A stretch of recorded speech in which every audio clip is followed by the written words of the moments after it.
estamos en esta oportunidad reunidos en un evento que cierra nuestra participación en el ciclo 2022-1 en la Universidad San Martín de Porres, filial Sur, Arequipa.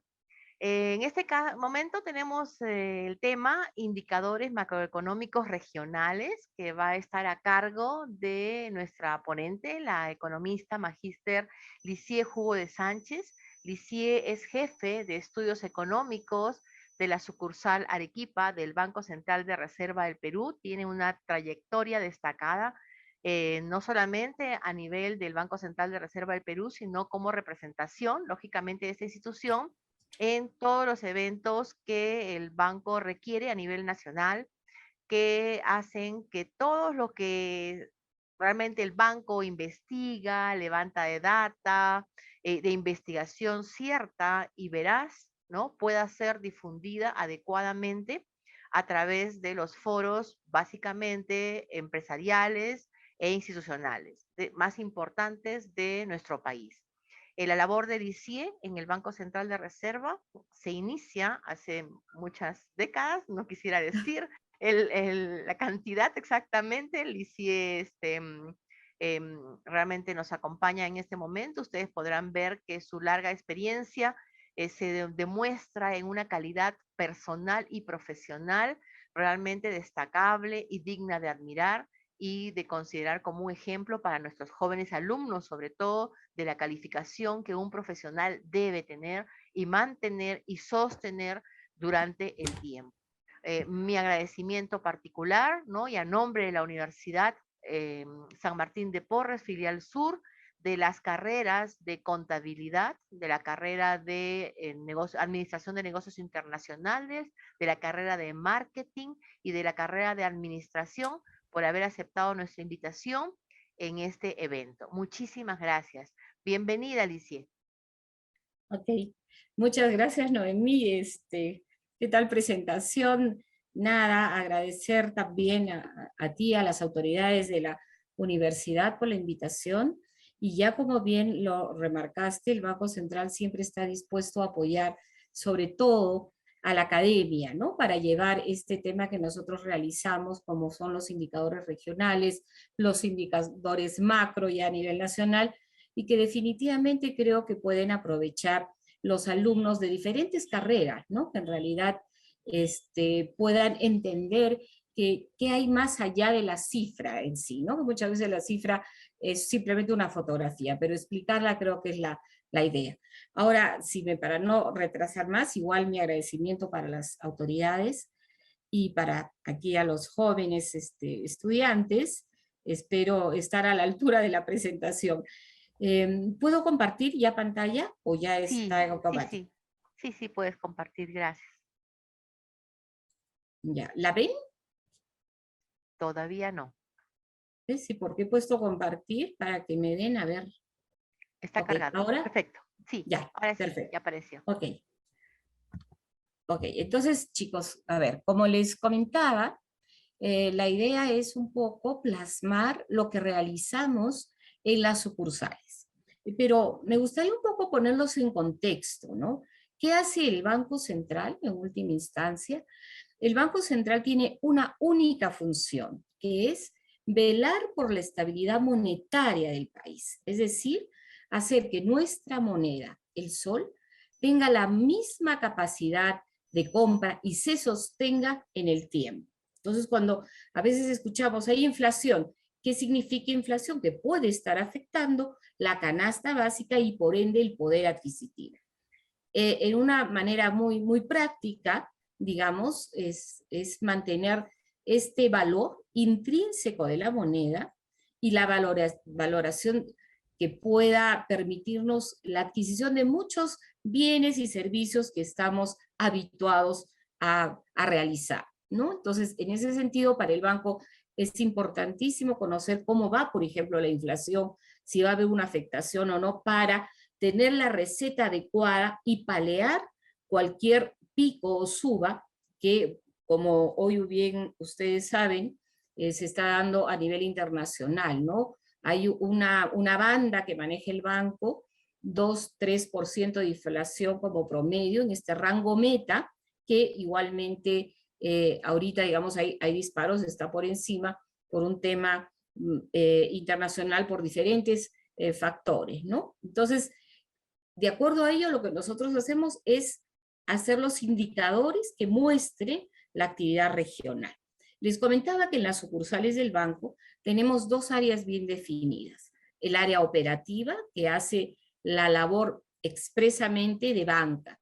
Si queremos entenderlo de una manera más simple, que es lo que me gusta a mí transmitir, no hablar muy técnicamente, sino transmitir, en última instancia, el Banco Central es el banco de bancos, porque ¿quiénes son sus clientes? Es el sistema financiero, ¿no? Y tienen sus cuentas en el banco, entonces realizan las operaciones del día a día, transferencias que realizan con diferentes opciones de tasas, con productos que como tal brinda al sistema financiero.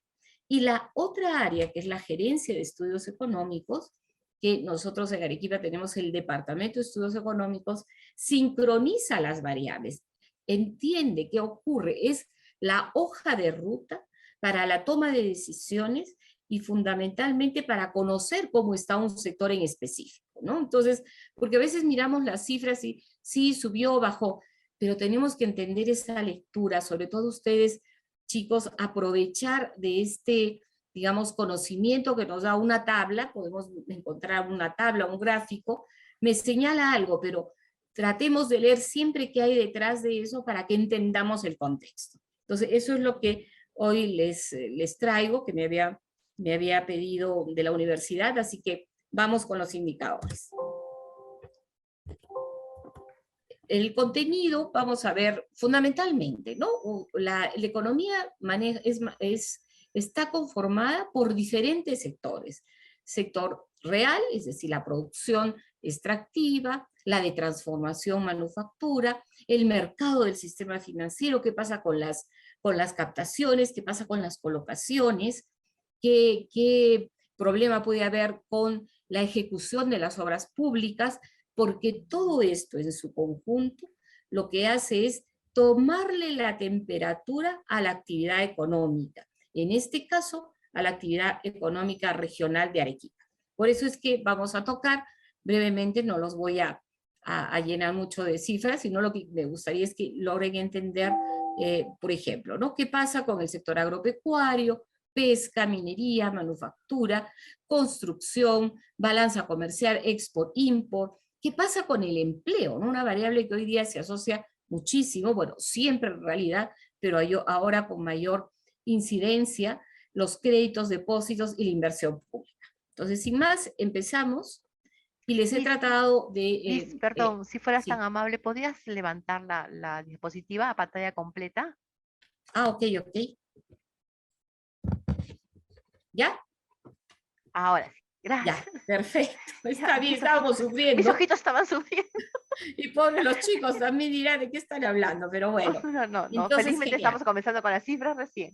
Muy bien, Ok, vamos. sí, todo ha sido un preámbulo previo en todo caso. Sí, Ya, se pasa, ahí está. entonces ahora hablamos del sector agropecuario, ¿no? Un sector que hoy día está enfrentando algunos problemas y entonces vamos a ver con información abril. Nosotros siempre tenemos como fuente la fuente primaria, es decir, los sectores que son los encargados de estos indicadores, luego los consolidamos y podemos hacer esta presentación que hoy tenemos. Por ejemplo, en agricultura vemos que el sector cayó 3,8% en abril de este año frente al 2021. Básicamente, ¿por qué? ¿No? Esto está conformado por el sector agrícola y el sector pecuario.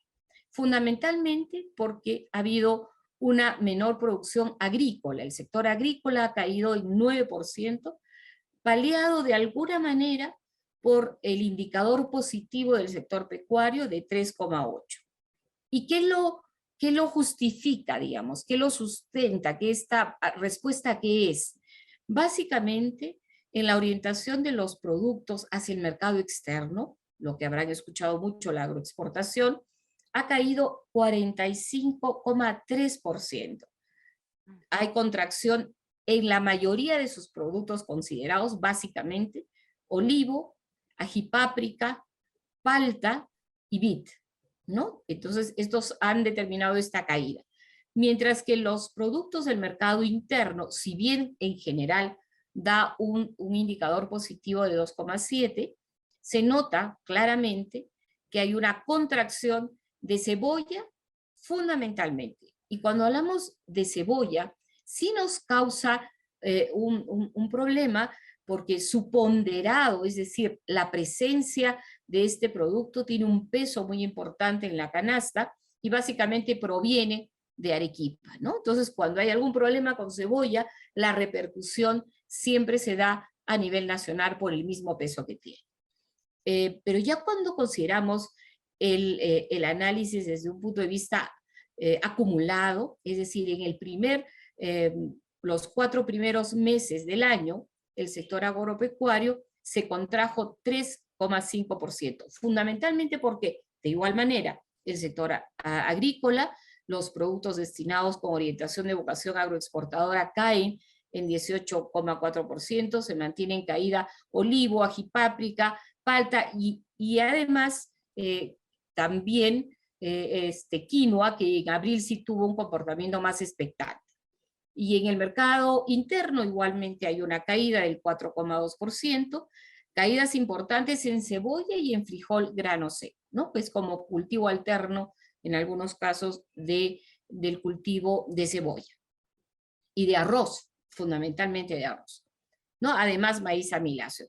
Por su parte, mantiene indicadores positivos el sector pecuario, tanto en el periodo intermensual como en el periodo acumulado, ¿no? En un caso de 3,8 y 4,3. ¿Y cuál es la importancia y la explicación? Vemos en el PAI, que nos los grafica mejor, que en el caso de Arequipa, el 56% del valor bruto de producción regional lo genera la alfalfa. Y no nos olvidemos por qué la alfalfa, porque una de las cuencas más importantes a nivel nacional es la cuenca del sur. No nos olvidemos que abastecemos también de leche fundamentalmente a la industria, ¿no? Entonces, nuestro principal producto, digamos, como generador de valor es la alfalfa. Le sigue el arroz, ¿no? El arroz cáscara, tenemos una buena, no solo producción, sino productividad a nivel regional. Cebolla, carne de ave, producción de leche, entre los principales, ¿no? Entonces eso más o menos nos da idea de cómo estamos yendo con la actividad agrícola. Ahora cuando pasamos al sector pesca, vemos que hay una contracción de 30,3%.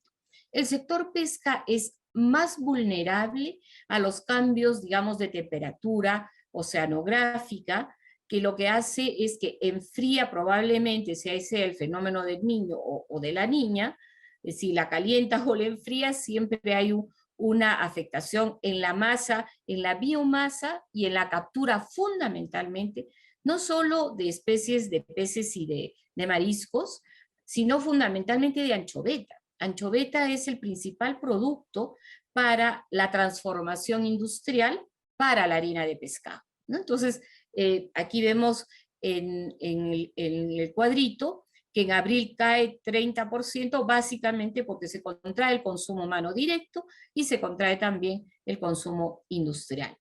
En el acumulado hay una caída, pero menor, ¿no? Más o menos a la mitad, de 15,7%, luego que se recupera la captura de anchoveta para la línea industrial, ¿no? También, igualmente, esto nos permite, como vemos ahí, ver un poco los últimos meses, entre enero del 2021 y marzo, la gráfica no las muestra, que hay esta caída de 30,3% hacia abril, ¿no? Entonces, está graficado y miren la tendencia, fundamentalmente, si hablamos desde septiembre en adelante, hay como una suerte de que oscila, ¿no? Un poco en alto, un poco en bajo. ¿A qué responde principalmente? A la captura de anchoveta, ¿no? Entonces es importante también mapearlo. Sin embargo, estamos reduciendo este déficit porque se están reanudando la totalidad de actividades, la veda inclusive del recurso también, que es el que determina, ¿no? Una mayor captura, un mayor desembarque fundamentalmente de este producto. ¿Qué ocurre con minería? Minería crece en abril 18,5%. Básicamente porque mayor producción de cobre, cobre tiene un ponderado por encima del 65% dentro de la producción minera. Y también, perdón, crece molibdeno, 48,4%, ¿no? Entonces, estos dos productos están sustentando este crecimiento en menor medida. Ay, perdón, te creo atorado por la emoción que le pongo, creo, mucha pasión. Y en este caso vemos que plata, plomo y zinc experimentan indicadores positivos, pero sus ponderados no son tan determinantes como para marcar una mayor variación. Ya cuando consideramos el periodo enero-abril, vemos que el sector se expande en 14,5% y todos sus indicadores son positivos, ¿no? Ven, cobre 9,5, oro, plata, plomo, zinc. Entonces, la trayectoria la vemos toda en positivo, ¿no? Todo desde el año 2021 estamos viendo una brecha mucho más, es una brecha menor frente al año 2021 y con mayor razón al 2020. Cuando abrimos ya un poco más el abanico de qué pasa, ¿no? ¿Qué están viendo, digamos, cómo se ve toda la trayectoria del sector minero? La producción entre enero y abril, o sea, en el acumulado, la producción de cobre muestra que Arequipa ocupa la segunda posición en la producción nacional. Ahí lo vemos después de Ancash, con una breve distancia de 21,5 en Ancash, Arequipa 20,9%. En molibdeno ocupamos el primer lugar a nivel nacional. Vemos que estamos por encima de Tacna, Apurímac, Ancash, Cusco, Puno, y cuando trabajamos el oro, vemos también que Arequipa tiene una participación importante. Estamos en tercer lugar con una participación del 18,3% del mercado nacional, ¿no? De producción nacional. Entonces, ¿qué leemos con esto, no? Que Arequipa básicamente es una región donde el potencial minero se ve y obtenemos estos resultados, ¿no? Que estamos mostrándoles. ¿Y qué pasa con la inversión, no? Arequipa está participando con el 10,9% de la cartera de proyectos en infraestructura en construcción minera, ¿no? Arequipa con ese 10,9%, estamos viendo este mapa que más o menos nos muestra cuál es la tendencia, ¿no? Quién está por encima, Cajamarca, que tiene proyectos ya un poco más avanzados, seguidamente Moquegua, ¿no? Que es también una zona minera, Apurímac con un 19,2%. Arequipa igual tiene un peso, en este caso, de 10,9%, ¿no? Entonces vemos un poco la distribución y sí, pues somos una zona fundamentalmente minera. También, ¿qué pasa con manufactura?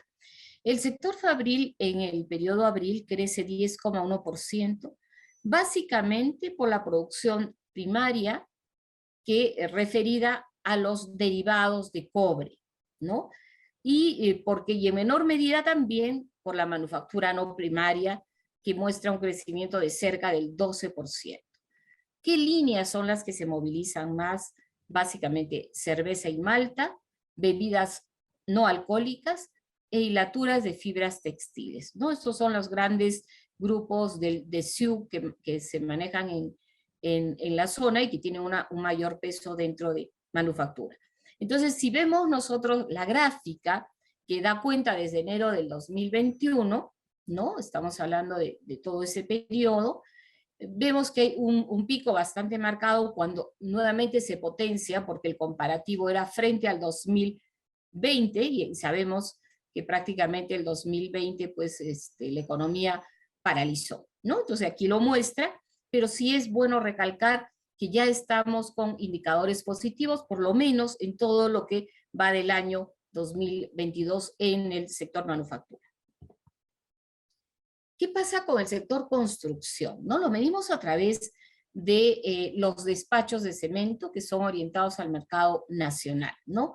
Crecieron de una manera importante, 8,1%, y esta es la cifra más reciente que conseguimos de las empresas industriales, y entre enero y mayo, es decir, los 5 primeros meses del año, el sector acumula un crecimiento del 13,0%. ¿Y por qué lo destaco y por qué es importante? Porque no nos olvidemos que todo el 2020 la actividad estuvo prácticamente cerrada, ¿no? Se retoma hacia abril 2021 con fuertes, digamos, incrementos significativos. Imagínense, abril, 7,000, más de 7.500%, ¿no? Obviamente porque veníamos incluso de cifras negativas. Hoy el sector construcción está en el tramo positivo, se mantiene creciente y las cifras lo muestran, y en el acumulado da un crecimiento importante del 13,0%. ¿Qué explicaría esto? ¿Por qué se estaría dando que han aumentado? Porque ha habido una recuperación importante fundamentalmente de la inversión privada, ¿no? Porque no nos olvidemos que la inversión nacional, la pública, también es importante por los diferentes megaproyectos que se realizan. Sin embargo, el sector construcción ha entrado a trabajar con muchos bloques de edificio y a mover mucho el mercado en respuesta, digamos, también a una mayor demanda de este tipo, digamos, de bienes que salen en el mercado. Y no nos olvidemos que el sector construcción tiene un efecto multiplicador muy importante en la economía nacional en general, en la economía regional, en cualquier economía. El sector construcción es un eje muy importante porque este efecto colateral con el resto de sectores. Y ahora veamos qué pasa con las exportaciones no tradicionales, ¿no? Ya entramos un poco al tema de balanza comercial. Crecieron en 10,3%, fundamentalmente por los productos pesqueros y los productos químicos. Pesqueros, la línea de congelados, que es la que se moviliza fundamentalmente, productos químicos, que se encuentran algunos boratos que se están exportando y que tienen toda una, digamos, un seguimiento de crecimiento sostenido. Entonces, cuando ya relacionamos el periodo acumulado, les traemos aquí para que sea más preciso, cuáles son los principales productos no tradicionales que se exportan, ¿no? Pelo fino de alpaca a Italia, China, granada fresca, productos agrícolas, Países Bajos e Italia, alcachofas, Estados Unidos, uvas, hilados de lana, entre los principales, ¿no? Entonces hacen un 100%, hay una serie de productos hoy en día, pero ya como resultado de varios años atrás, la actividad agrícola no solamente es como de consumo y de autoconsumo, sino hoy en día han encontrado diferentes nichos de mercado y están trabajando con los productos y los cultivos que tienen vocación agroexportadora, ¿no? Y aquí lo vemos, granadas, alcachofa, uva, es más, un gran empresario agroexportador me comentaba que muy orgullosamente que ha hecho, por ejemplo, que la palta sea conocida en China, y no solamente conocida, sino hoy en día demandada, donde es su principal, digamos, mercado de destino, ¿no? Esta es una empresa muy importante en Arequipa que exporta palta. Tuvo como un reto hace muchos años, ha hecho, pues, esa era su visión, ¿no? No, tengo que, aparte de todos los otros productos que exporta, pero quería divulgar un poco los beneficios de la palta, y entiendo que lo ha logrado, y ahora China es uno de los principales países que es su cliente, digamos, ¿no? Su comprador. Entonces, igual, ¿qué pasa con las exportaciones no tradicionales? Todos en tendencia positiva, como lo vemos ahí.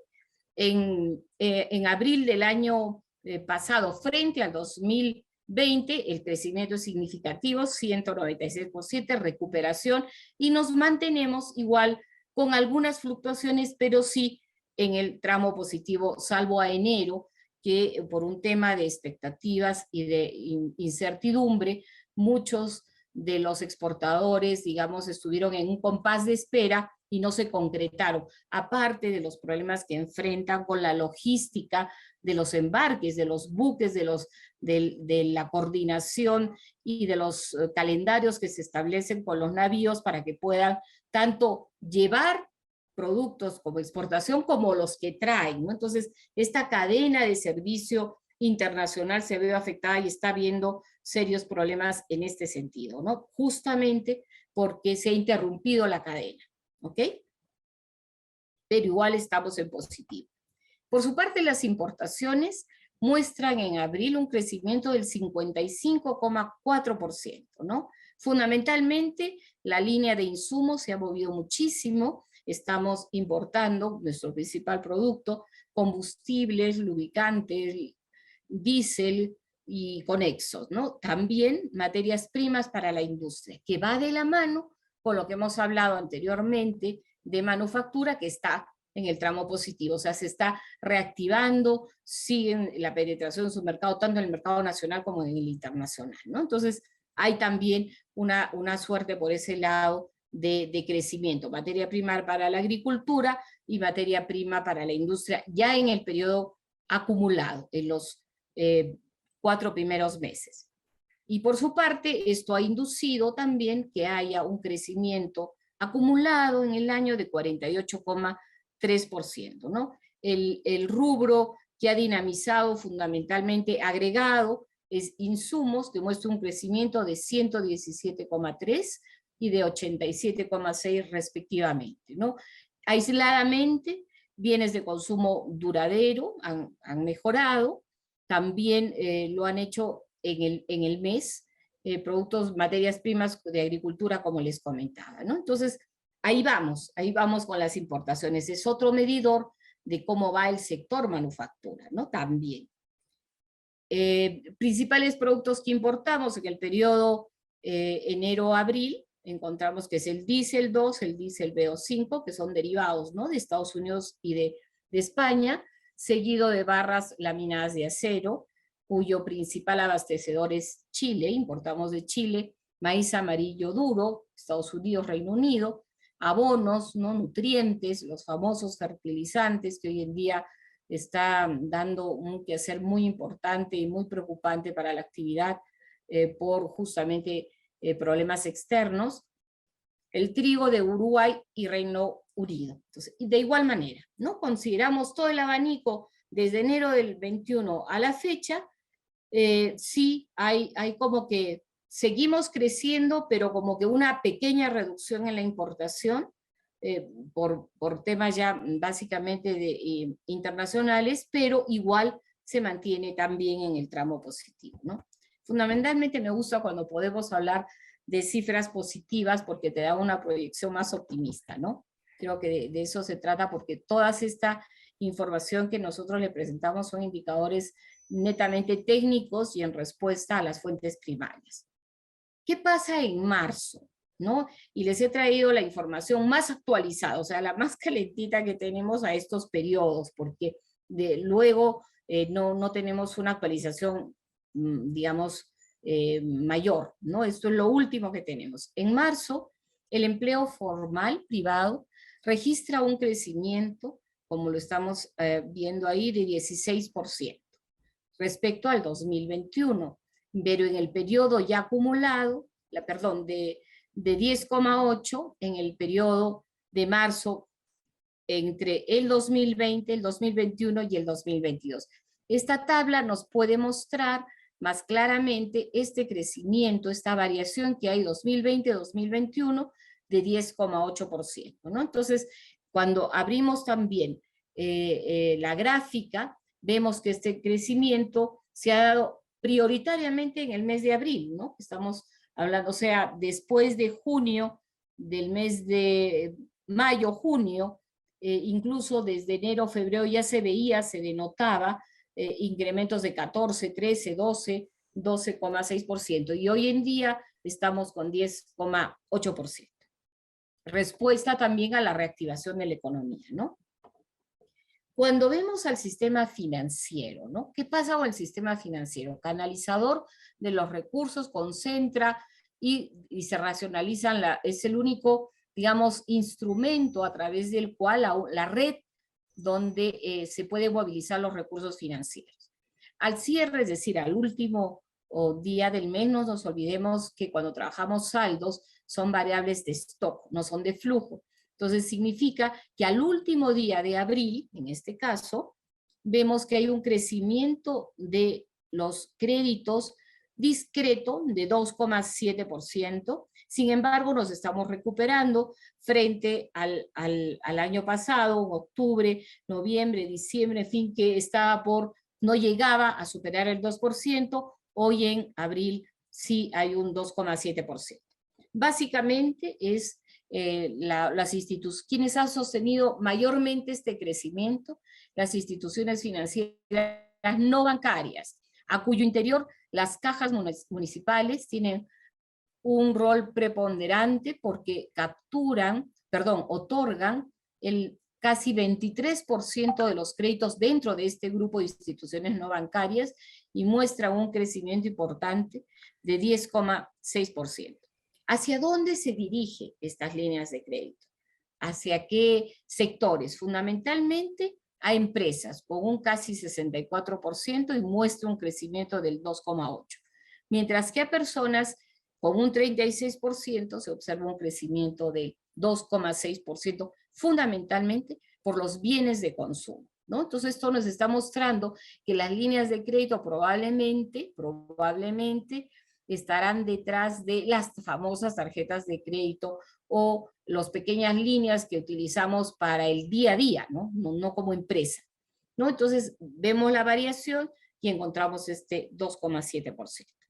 Cuando en el mismo mes de abril hablamos sobre las colocaciones, vemos que tanto las empresas como el crédito hacia el consumo vienen mostrando indicadores positivos. En el tramo positivo, a diferencia del crédito hipotecario, ¿no? Donde todavía hay un poco, digamos, temor a arriesgarse porque son inversiones obviamente de mayor magnitud, ¿no? Pero también esta brecha negativa se está cortando, ¿no? De 3% en marzo a menos 1,9% en abril.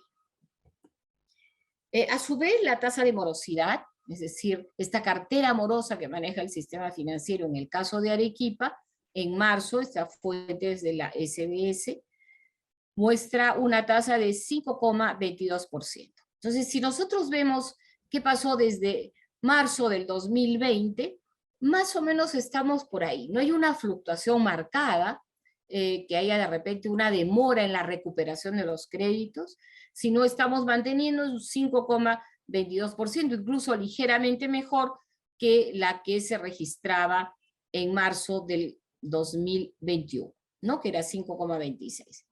Ya cuando vemos a nivel nacional qué ocurre, ¿no? A nivel nacional, es decir, todo el país, la tasa promedio de morosidad está en 4,2%. Arequipa está un punto más, pero tampoco está dentro de las que mayor tasa de morosidad enfrenta, ¿no? Con un 5,2%, ¿no? Entonces, esto nos va mostrando, ¿no? Ok, ¿qué significa entonces?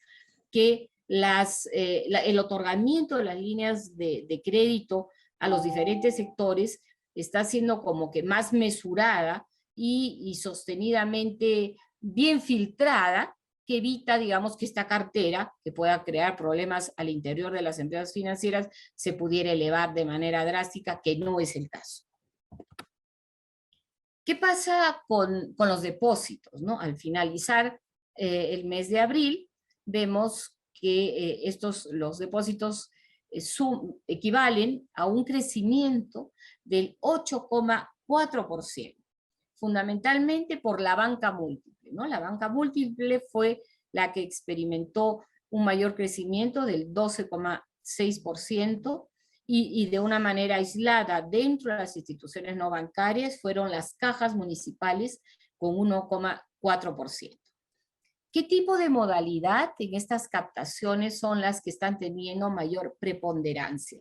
Fundamentalmente los depósitos a la vista y los depósitos de ahorro.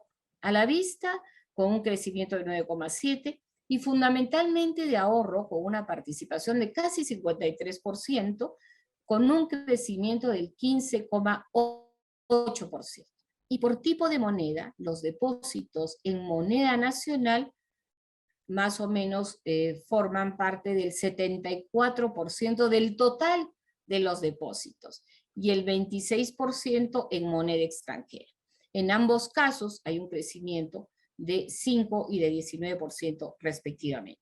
Entonces, esta variación que se viene dando de los depósitos se encuentra siendo sostenida en crecimiento también y manteniéndose quizás un poquito más alta desde junio del año pasado. Entonces, eso también demuestra que como que hay una mayor confianza del poblador en general de bancarizar sus recursos financieros y tenerlos en este momento en depósitos.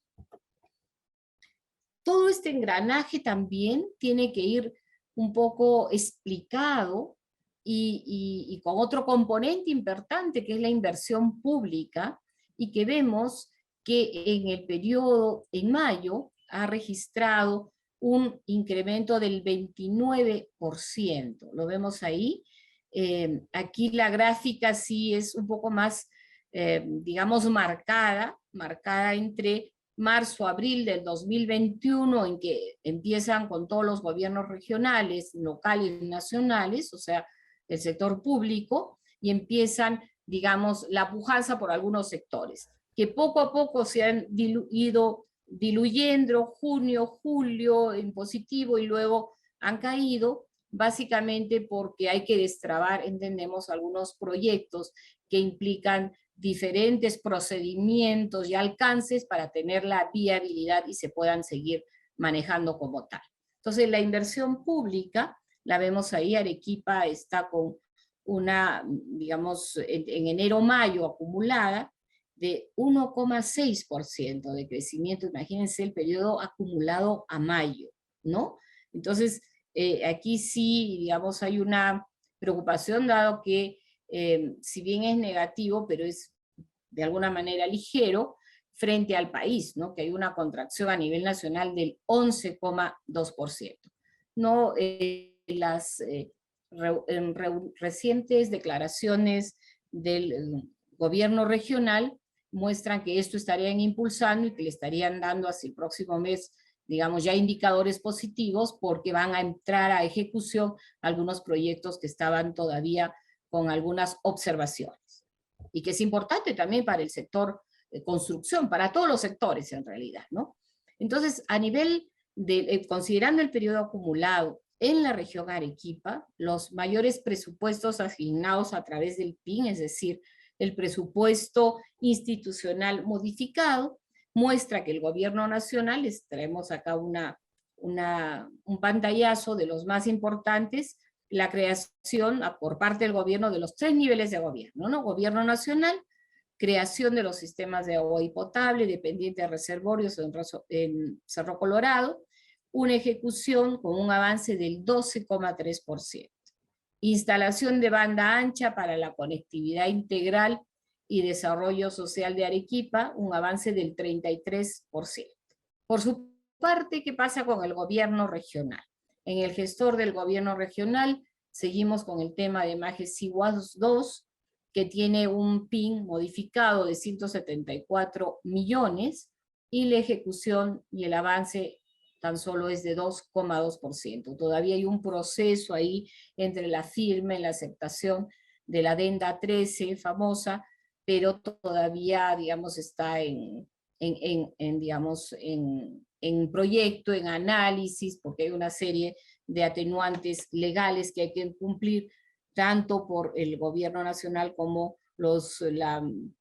como Cobra, que es la compañía que se encargaría de su ejecución, ¿no? Entonces ahí hay algunas transacciones que todavía no tienen el pase definitivo. Mejoramiento también de la carretera Vizcayani, Cayalli, Cibayo en Caylloma, un avance mejor de 41,6%. Y en gobiernos locales, la construcción de la carretera Andamayo-Castilla y el estudio de preinversión de proyectos que tienen que ver fundamentalmente con infraestructura regional. ¿no? Local, con un 18,6%. Entonces, creo que con esto, por lo menos hemos dado una pequeña pincelada de cómo van los indicadores, los resultados de la actividad económica regional. Espero que les haya podido ilustrar. Esa era la idea que queríamos nosotros transmitir para que vean en qué situación se encuentran, digamos, los resultados de la actividad económica regional. Gracias. Gracias, Liz. Muy interesante, sobre todo, como tú dices, qué agradable poder transmitir indicadores positivos, ¿no? Escuchamos frecuentemente que la situación económica en el país no es buena, hay mucha actividad, hay mucha negatividad al respecto. Podríamos estar mejor, definitivamente, con otras políticas de gobierno, con mayor tranquilidad, supongo, en el ámbito político, pero que nos dé lógicamente seguridad al tema de las inversiones. Nosotros conocemos muy bien ese fenómeno, pero en este momento hay esfuerzos, ¿no? O sea, realmente el empresario peruano y el peruano de a pie ha aprendido a tomar ciertas medidas. Por ejemplo, yo te estaba escuchando atentamente, ¿no? El tema del sistema financiero, ¿no? Y veía que en algún momento, por ejemplo, lo que significaba la banca múltiple no tenía tanto crecimiento en el caso de créditos como las cajas municipales o las cajas rurales, ¿no? Eso es entendible porque las cajas municipales, las cajas rurales estaban apoyando ya a microempresarios, ¿no? Que son los que se reinventan y se reinventan y siguen creando diferentes oportunidades, diferentes productos, reaccionan rápidamente al mercado, ¿no? Entonces, a ellos estaban apoyando. En cambio, como tú bien nos has dicho, la banca múltiple estaba teniendo un mejor filtro para el tema de conceder créditos, por eso sus indicadores de morosidad no eran tan altos, ¿no? Entonces, también eso significa que las personas y las empresas han aprendido a honrar sus compromisos de pago. O sea, también son más responsables para solicitarlos. O sea, ya no hay como que me presto o compro, me endeudo o uso la mágica tarjetita como que si fuera mi dinero y después cómo lo voy a pagar, ¿no? O sea, no, ahora ya hay un manejo de presupuesto un poco más inteligente. El consumidor es un poco más inteligente y toma sus decisiones con mayor responsabilidad. Entonces, también eso es importante resaltarlo. Liz, yo te quería preguntar, tú nos has resaltado que la función principal del Banco Central de Reserva, lógicamente, la hemos estudiado ya desde el año 2000, preservar la estabilidad monetaria del país. O sea, el Banco Central de Reserva no interviene en la economía, analiza la data para ver cómo es que su impacto, ¿no? Su control, digamos, de la estabilidad monetaria que hace que nuestra moneda se mantenga en valor a lo largo del tiempo de manera sostenida. ¿Cómo es que esto, digamos, lo sienten ustedes, que esta labor que realizan espectacularmente, o sea, es más, hasta el rango meta lo bajan, ¿no? A mí me sorprende que hayamos pasado de digamos, 10% en un momento determinado a 5%, y como te comento que a mí me ha quedado muy claro, ¿no? El porcentaje de inflación en la época de hiperinflación, ¿no? Cuando entrega Alan García su primer gobierno fue 3.749.6% de inflación anual. No te estoy hablando de todo el gobierno. Ese fue el porcentaje de inflación que se entregó, y cuando se puso a precios reales, la inflación voló a 7.000 y pico, ¿no? Entonces estamos hablando de que somos sobrevivientes de toda una época, y esta generación posiblemente de empresarios, de emprendedores, de personas naturales, ¿no? Que se desarrollan en diferentes actividades, ya procuran manejar su consumo, pues, para poder colaborar con este control o estabilidad de la moneda, ¿no? O sea, no es que digan, oh, el precio del pollo, pues, está subiendo, sigo comprando pollo. No importa, a mí me gusta el pollo, sigo con el pollo. No, pues, o sea, veo qué productos sustitutos hay en el mercado y tomo otras elecciones. Amplío mi abanico de consumo para poder manejar, ¿no? Lógicamente, mi presupuesto. Pero ¿cómo es que el Banco Central, en esta función que, como te digo, desarrolla extraordinariamente, cómo aprecia su labor, ¿no? O sea, lógicamente están alcanzando este mercado meta. Tenemos a el doctor Julio Velarde, gobierno tras gobierno, que si nosotros sabemos que está ahí, tenemos la confianza de que por lo menos en el tema económico, la economía se sostendrá de alguna manera con estos indicadores. Están todos ustedes que los respaldan y lo acompañan en este trabajo y que pueden mostrarnos esos indicadores positivos. Pero ¿cómo lo sientes tú particularmente, Lisa? A ver, muchas A gracias. ver, gracias por las anotaciones. En realidad, es una labor, no que pareciera, ¿no? La única función, misión que tiene el banco, preservar la estabilidad monetaria. Pero ojo, detrás de todo eso hay una retroalimentación de las cosas incluso más pequeñas, como, por ejemplo, hoy en día que se anuncia un paro de transportes, por ejemplo, ¿no? Se anuncia un paro de transporte, entonces, ¿qué va a pasar? Ya no vemos a nivel nacional, estamos viendo a nivel Arequipa, entonces hay como un temor y está los agricultores de la zona principalmente y las empresas que tienen que enviar mercadería, por ejemplo, al puerto de Hilo para embarcar, perdón, del Callao para embarcar, están agilizándose porque hay temor de este paro que se viene anunciando, ¿no? Están en que sí se da, no se da, pero esto crea igual una incertidumbre y una actitud que no se contemplaba inicialmente. Entonces, en ese sentido, por ejemplo, ¿qué ocurre en el caso de Arequipa? ¿Qué va a pasar con la cebolla? No nos olvidemos, la cebolla, si bien ya no es exclusivo de Arequipa, porque hasta en el norte chico se siembra cebolla, pero la principal fuente y el 60% del producto viene de Arequipa, ¿no? Entonces, ¿esto qué hace? Comienza a darse una distorsión en el precio, porque entonces si no pasa, el stock de cebolla, poniéndolos algo más aterrizado para que nos entiendan también los chicos de la universidad, tenemos que entonces ver qué va a pasar. Ok, tengo un stock, entonces yo lo vendía a 3 soles el kilo, hoy será pues a 5, ¿no? Entonces, y hay productos que no los puedes sustituir, ¿no? Que se necesita en toda la cocina peruana, por ejemplo, la cebolla es básica, ¿no? Como lo sea la papa de Huancayo, tampoco podría entrar. Entonces, todo esto podría crear una distorsión de precios, que entonces se dispara la inflación y automáticamente el Banco Central, que día a día analiza todas estas variables macro internas, externas, qué pasa con la guerra de Ucrania, qué puede estar ocurriendo, va a haber abastecimiento, miren los problemas que están pasando con los fosforados, con el nitrógeno, con todos los fertilizantes, con la urea fundamentalmente, que es de gran utilidad para la agricultura, ¿no? Entonces, todas estas cosas que parecieran quizás exentas al banco, tiene que saber para ver, ok, qué receta vamos a aplicar. Vamos a subir la tasa de referencia, es decir, esta tasa que hay, que el banco circula entre las entidades financieras, vamos a subir el encaje es esta parte de dinero, digamos, que se encuentra, que son de los bancos, a ver, de repente me tomo unos minutitos y les explico a los chicos. El encaje es otra receta, es otro instrumento que tiene el Banco Central y en el que se mide cuál es el negocio en última instancia de un banco. Como les digo, siempre a mis alumnos yo me gusta ponerles, bueno, un poco creo que me he sentido en confianza como para comentarles, ¿no? Por ejemplo, el negocio de un banco de una manera pues muy, muy burda, ¿no? Muy general, es yo capto y coloco. Ese spread de diferencial es el negocio del banco.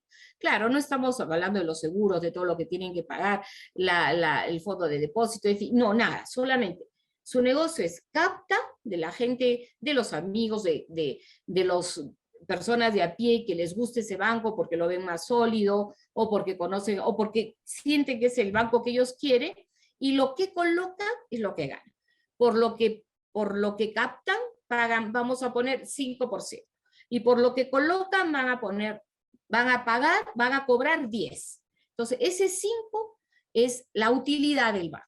una manera muy, muy burda, ¿no? Claro, Liz, Pero ahí les entonces, podemos inclusive puntualizar, ¿no? Que lo que captan son depósitos y así se es, les a eso paga iba. por esos Ujú, depósitos la tasa de pasiva, una tasa así pasiva, es. ¿no? Que es Ujú, menor que la tasa que se va a cobrar por los créditos que se conceden, que es la tasa de interés activa. Muy así bien, es. vamos, Sí, estamos estamos, complementando una cátedra, muy bien. ¿no? Entonces ahí, por ejemplo, el banco, los bancos, ¿qué hacen? ¿No? El negocio del banco lo que más pueda colocar, obviamente, porque ese es su negocio, ¿no? Entonces, ese es el canalizador. Pero si el banco hoy día recibe 10 millones, va a querer, ¿no? Colocar esos 10 millones. Pero el Banco Central, hay la norma del encaje, ¿y qué significa?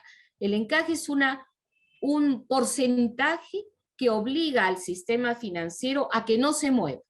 Entraron 10 millones, vas a colocar, digamos que esté en 10% el encaje, entonces no vas a poder colocar tus 10, sino solamente 9, porque uno tiene que quedarse en la bóveda transitoria del banco, porque no es del Banco Central, pero sí es vigilante que no se mueva, porque es el momento de repente de no inyectar mucho dinero, ¿no? Porque de repente no hay demanda.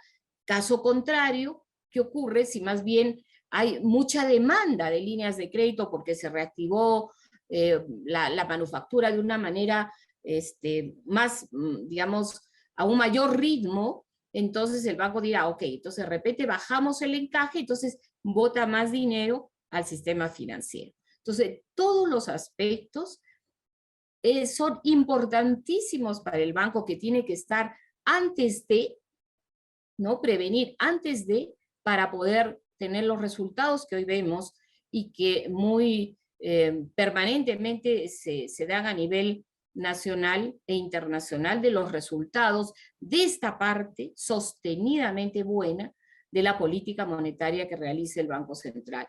Y no en vano, por años consecutivos, el doctor Velarde es considerado uno de los banqueros más grandes del mundo, ¿no? Que nos está llevando a aguantar el aparato, digamos, de la política monetaria, que es bastante bueno.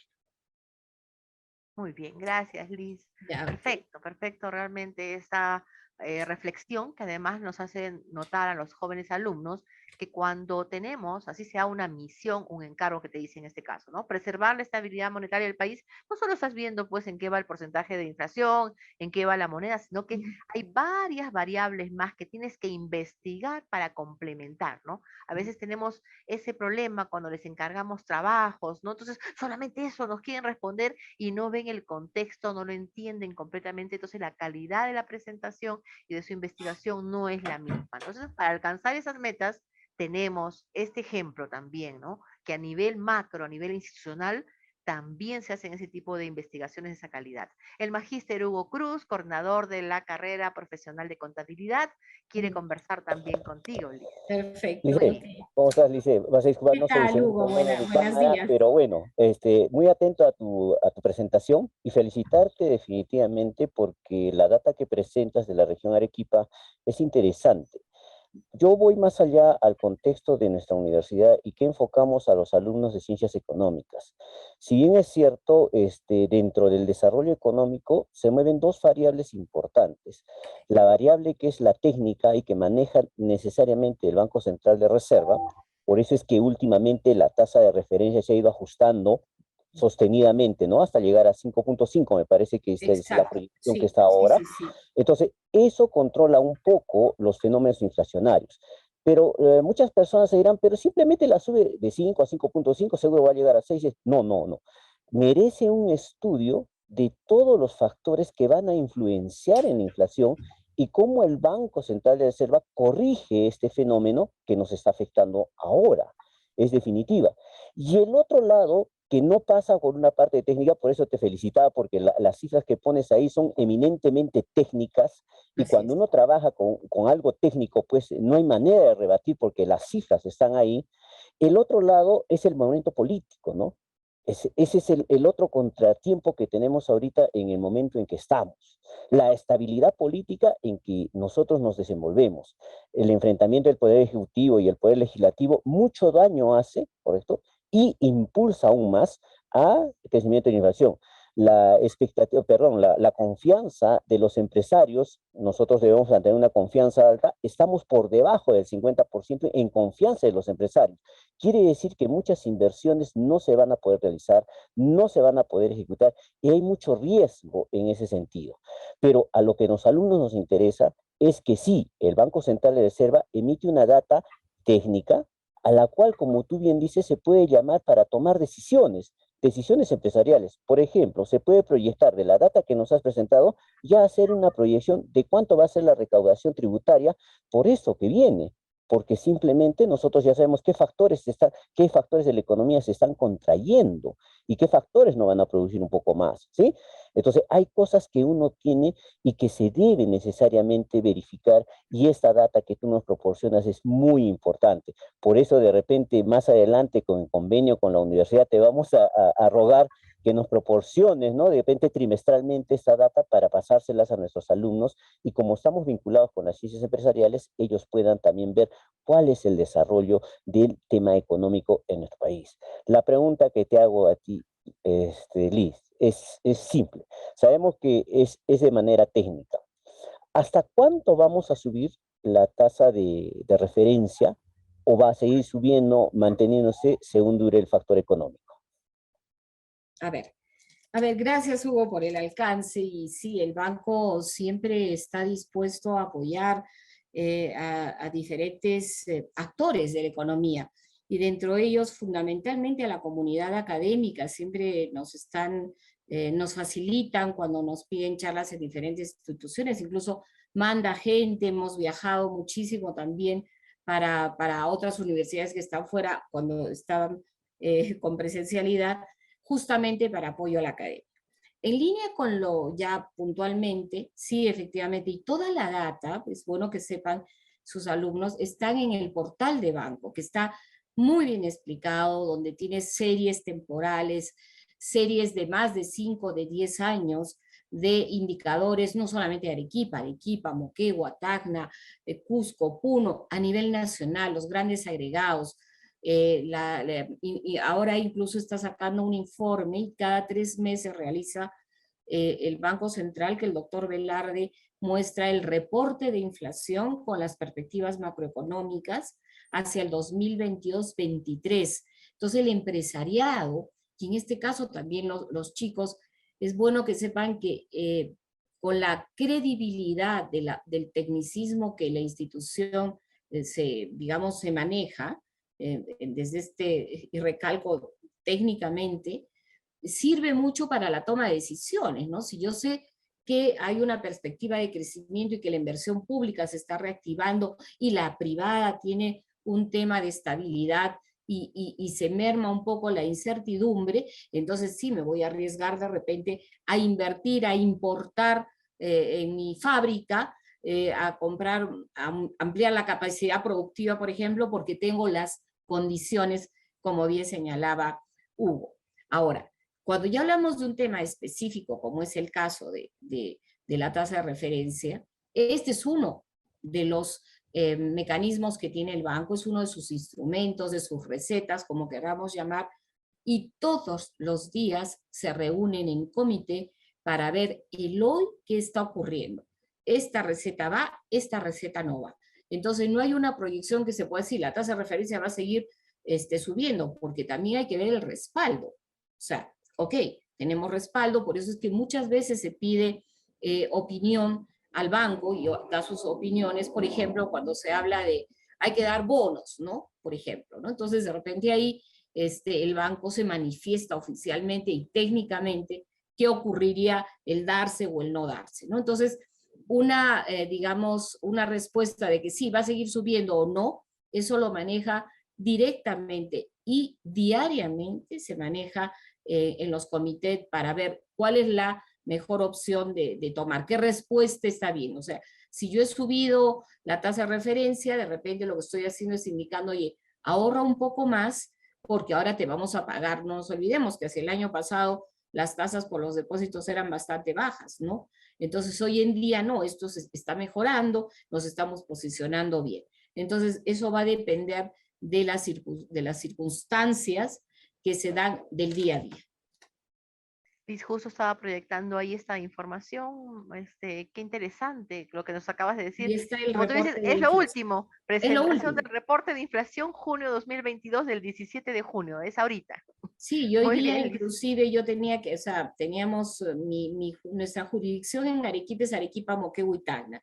Y hoy día han hecho la presentación en la ciudad de Hilo. Yo ya tenía el compromiso con ustedes, digo, no, no, ni hablar. Así que efectivamente, ese reporte de inflación y ahí tienen todo, tienen el resumen, tienen la presentación y tienen todo el detalle de los cuadros y la gráfica, que esto es lo que último que ha salido, ¿no? Y que la da el doctor Vela. Ahí está, ahí está. Lo están viendo Eso en es. pantalla, ¿no? Así es. Ujú. Muchas gracias. En Perfecto. realidad, esta data es muy importante y qué bien que Noemí la haya mostrado para que nuestros alumnos sepan dónde buscar información. Y vuelvo a recalcar por enésima vez, técnica. Nosotros Sí. en la academia siempre nos manejamos con una información técnica. Si bien la academia se discute aspectos políticos, pero creo que en ciencias empresariales se maneja con data técnica para poder tomar decisiones acertadas, ¿no? Ujú, ujú. Liz, muchas gracias como siempre. Precisa tu charla y muy ilustrativa como siempre. Estoy muy contento y agradecido. No me despido porque no va a ser la última vez que te vamos a tener. Te vamos a invitar, ya que ahora pues también ya tenemos que de repente regresar a la presencialidad este semestre o al siguiente semestre, como nos indicarán, pero seguramente vamos a contar contigo ya de manera presencial para que nos puedas apoyar en algunas charlas que es de mucho interés y necesario para nuestros estudiantes. Perfecto, yo encantada y como Banco Central también agradecidos por la deferencia y siempre dispuestos a apoyar en lo que necesiten y a sus alumnos igual, ¿no? Lo que quieran, ahí tienen información que para sus propios trabajos o investigación o lectura, ¿no? O querer conocer algo más, puedan tener ahí un buen referente. Sí, Liz, gracias. Y sobre todo esa recomendación, porque los jóvenes a veces buscan la información y lo primero que encuentran en imágenes, en figuritas, pero no, hay que ir a la fuente, Banco Depende. Central de Reserva del Perú, ¿no? .gov, ahí hay que ingresar para poder obtener la información de primera mano de esta data que bien nos ha resaltado Liz, que es una data técnica, es decir, que ha sido trabajada adecuadamente por profesionales involucrados y recogida de fuentes primarias, es decir, de los actores directamente involucrados. Entonces, no hay más veracidad que esta información que tenemos aquí. Muchísimas gracias, Liz. Como siempre, tan agradable contar con tu presencia. No han sido mis palabras de ninguna manera sobredimensionadas, al contrario, es Sí. la admiración, el respeto que te tengo de todo este tiempo y siempre, siempre me da mucho gusto que puedas aceptar, ¿no? A nombre del banco, estar con nosotros y acompañarnos. Por favor, agradeces también al banco, ¿no? A todos los, al jefe, directores de la sucursal que han permitido tu presencia con nosotros en esta oportunidad. Muchísimas Perfecto. gracias. No, gracias Muchísimas a gracias. ustedes, un abrazo y un cariño para sus estudiantes. Siempre me gusta estar en concordancia con ellos. Así que cuando quieran, nosotros encantados también de apoyarlos siempre. Ujú. Gracias, Liz. Ok, Muy bien. gracias. Gracias. Este ha Chaucito, sido hasta un luego. evento de indicadores macroeconómicos, indicadores económicos regionales, macroregionales, que ha estado a cargo de la magíster Licie Hugo de Sánchez, jefa de la sucursal Arequipa del Banco Central de Reserva del Perú. Cabe resaltar que este evento está relacionado con los Objetivos de Desarrollo Sostenible 4, Educación de Calidad, 8, en búsqueda de un empleo mucho mejor, ¿no? Y lógicamente un profesional mejor preparado personal y profesionalmente va a poder aspirar a un mejor empleo y nuestra obligación es comprometernos con una educación de calidad. Muchísimas gracias y buenos días a todos. Ok, Saludos, gracias por gracias. acompañarnos. Hasta Hasta la luego, próxima. gracias.